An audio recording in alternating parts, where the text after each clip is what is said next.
이 속세에서는 그 어느 누구도 완전히 만족할 수 없다. 욕망이란 완벽하게 채울 수 없다는 진리를 아는 자만이 완전해질 수 있다. 어떠한 욕망을 채운다고 하더라도 그것으로 끝나는 것이 아니다. 오직 모든 욕망을 포기했을 때 온전히 만족할 수 있는 것이다. 욕망의 그림자를 잡으려고 발버둥을 치는 한 그림자를 결코 잡을 수 없다. 물론 그림자를 무시해버리고 구도의 길을 떠날 수는 있지만 그때도 그림자는 따라올 것이다.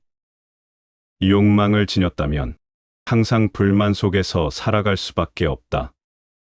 그대가 욕망을 완전히 버렸을 때에만 불만족과 이중성은 사라질 것이다. 그전에는 결코 이중성을 버릴 수 없다. 그대가 무언가를 체험하는 순간 그대 내면에는 이중성이 들어와 자리를 잡는다. 나는 기쁘다라고 말하면 그대는 나와 기쁨, 즉 둘이 되어버린다. 구별이 생기는 것이다. 경험과 경험자의 구별이 생기는 것이다. 구별이나 구분이 남아 있으면 사마디 속으로 들어갈 수 없다. 따라서 아무리 대단한 체험을 했다고 하더라도 체험에 결코 집착하지 마라. 그렇지 않으면 또 다른 세계를 만들어내게 된다. 전에는 세속적인 부를 탐했지만 지금은 영적인 체험들을 탐한다. 그저 탐하는 대상만이 바뀌었을 뿐이다. 체험이란 모두 외부 세계에 속한 것이다. 왜냐하면 체험이란 대상에 대한 체험이요. 외부 세계에 대한 체험일 수밖에 없기 때문이다. 넘치는 평화가 되었든 해탈이 되었든 그 어느 것에도 집착하지 마라. 어떠한 대상에든지 집착을 하게 되면 사바 세계를 만들어내기 때문이다. 집착이 곧 사바 세계다. 자신의 체험이 얼마나 깊고 황홀한 것이었던 간에 이중성이 남아 있다면 아직도 멀고 멀었다는 사실을 항상 명심하라. 체험자는 모든 것을 넘어선 존재요. 위에서 관조하는 존재이다. 그대가 아는 것은 무엇이든지 그대 자신과 떨어져 있다. 그대는 신을 체험의 대상으로 삼을 수 없다. 왜냐하면 체험의 대상이 되는 것은 무엇이든지 죽게 되어 있기 때문이다. 이중성을 초월한 사람만이 죽음을 넘어간다. 신은 그대와 분리되어 있는 존재가 아니다. 떨어져 있는 존재가 아니다. 신은 그대 내면 가장 깊숙한 곳에 자리를 잡은 존재요. 그대 자신이다. 춤과 춤추는 자가 분리되어 있지 않듯이 신의 체험과 그대는 분리되어 있지 않다. 그것을 체험이라고 부르는 것도 적당하지 않다. 우파니샤드가 나는 안다라고 말하는 자는 신을 전혀 모르는 자라고 말하는 이유는 바로 여기에 있다. 안다는 말은 아는 자와 알려지는 대상 사이에 거리가 아직도 존재한다는 말이다. 어떤 대상을 알기 원해서는 그대가 대상으로부터 떨어져 있어야만 한다. 그대가 나로부터 얼마간이라도 떨어져 있으니까 그대는 나를 볼 수 있다. 대상을 보려면 거리가 존재해야만 하기 때문이다. 내면 가장 깊숙한 곳으로 들어가면 그대는 신과 하나가 될 수 있다. 신과 하나가 되면 털끝만큼의 거리도 존재하지 않게 된다. 그렇기 때문에 깨달은 사람은 나가 존재하면 신은 없고 신이 존재하면 나가 없다라고 말하는 것이다. 그대 내면 가장 깊숙한 곳에서 그대와 신은 하나이기 때문이다. 사랑만이 그대와 분리되어 있지 않은 유일한 체험이다. 완전한 사랑 속에서만 그대는 체험 그 자체가 된다. 사랑이 깊고 깊으면 아무 생각도 떠오르지 않는다. 그때 그대는 다른 세계에 존재하게 된다. 그 세계는 지식의 세계도 아니고 체험의 세계도 아니다. 그것은 존재의 세계이다. 그때 그대는 사랑하는 자가 아니라 사랑 그 자체가 되어 버린다. 마치 물방울이 자신을 잃어버리고 바다가 되는 것처럼 우리는 죽어서 신과 하나가 된다. 신의 발 앞에 자신을 온전히 내맡긴 사람이 참된 헌신자이다. 그는 자신의 에고를 죽여버렸다. 따라서 그의 체험도 사라졌다. 그는 더 이상 에고의 목소리를 내지 않는다. 그때 죽음도 그로부터 사라진다.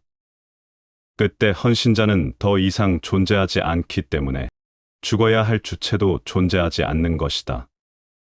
까비르는 말한다. 죽음. 온 세상이 다 두려워 떨지만 나의 가슴은 기쁨으로 넘쳐 흐른다. 왜 그대는 이 경지를 맛보지 못하는가? 왜 그대의 가슴은 죽음을 맞이하여 기쁨으로 흘러 넘치지 못하는가? 모두가 죽음 앞에서는 어쩔 수 없다. 모두가 죽어야만 하는 것이다. 아무리 발버둥을 친다 해도, 아무리 달아나려고 해도, 제 아무리 숨으려고 해도 결국 죽음의 사자는 찾아온다. 산자는 누구나 죽어야 한다면 왜 죽음을 편안하고 자연스럽게 받아들이지 못하는가? 왜 죽음에 깃들인 기쁨을 맛보지 못하는가? 인간이 죽음을 편안하게 받아들이지 못하는 데는 이유가 있다. 마음은 모든 것을 두 갈래로 나눠서 보는데 너무나 강하게 길들여져 있기 때문이다. 마음은 전체를 보지 못한다. 항상 전체의 일부밖에 보지 못한다는 것이 마음의 한계다. 내가 그대에게 돌멩이 하나를 주면 그대는 한눈에 돌멩이의 전체를 다 볼 수 없다. 우선은 한 면밖에 볼 수 없다. 먼저 한 면을 보고 그런 다음 돌멩이를 돌려야만 다른 면이 보이는 것이다. 돌멩이를 다른 쪽으로 돌리면 처음에 보았던 면은 보이지 않게 된다. 아주 조그마한 모래알조차 그대는 한눈에 전체를 다 볼 수 없다. 마음도 꼭 그와 같아서 한 번에 사물의 한 면밖에 보지 못한다. 마음은 또한 자신이 보고 있는 부분만을 집착한다. 마음은 자신이 보았던 부분에 너무 집착한 나머지 집착하고 있는 그 부분을 빼앗길까봐 맹목적으로 다른 면을 거부한다. 이러한 마음의 두려움으로 말미암아 자신의 인생을 몽땅 긴장과 불안 속에서 허비하고 만다. 그대는 삶에 집착한 나머지 죽음을 피하려고 발버둥을 친다. 그저 살기를 원할 뿐 죽기를 원치 않는다. 삶과 죽음이란 같은 동전의 양면이라는 사실을 왜 깨닫지 못하는가? 그러니까 죽음을 두려워하는 가운데 삶을 몽땅 놓쳐버리는 것이다. 죽음으로부터 자신을 구하기 위해 발버둥을 친다. 그런 가운데 그대는 삶을 제대로 살아볼 기회를 놓치고 있다. 이런 식으로 해서는 참다운 삶을 살 수가 없다. 그대의 과거를 살펴보라. 지금껏 삶을 제대로 누려본 적이 있는가? 아니면 그저 고통과 불안 속에서 떨면서 살아왔는가? 아니면 언젠가 잘 살기 위해 준비하는데 정신이 없었는가?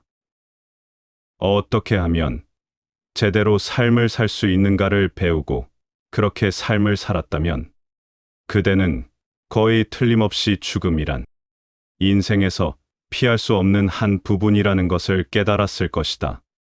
죽음으로부터 도망치는 것은 가능하지 않다는 것을 깨달았을 것이다. 마음은 모든 사물을 대립적인 시각으로 바라본다. 이것은 저것과 반대다라는 것이다. 마음은 사랑과 증오는 전혀 다른 것이라고 믿는다. 나아가서 사랑과 증오는 서로 반대되는 것이라고 생각한다. 아니다. 그런 생각은 잘못된 믿음이요. 환영이다. 사랑과 증오는 같은 동전의 양면에 불과하다. 그대는 행복을 붙들고 불행은 피하고 싶어 한다. 하지만 행복과 불행은 동전의 양면이다. 그래서 그대는 당혹스러워하고 혼란스러워한다.